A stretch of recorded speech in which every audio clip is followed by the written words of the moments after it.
There was a table set out under a tree in front of the house, and the March Hare and the Hatter were having tea at it. A dormouse was sitting between them, fast asleep, and the two were using it as a cushion, resting their elbows on it and taking over its head.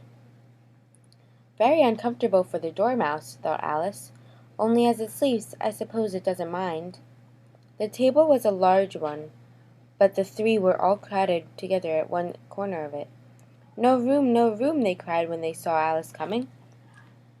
There's plenty of room, said Alice indignantly, and she sat down in one armchair at the end of the table. Have some wine, said the March Hare in an encouraging tone. Alice looked all around the table, but there was nothing on it but tea.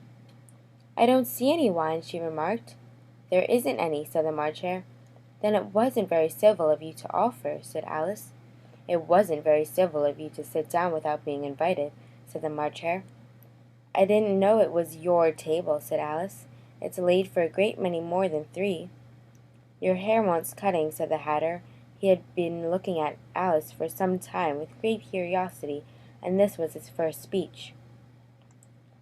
You should learn not to make personal remarks, Alice said with some severity. It's very rude.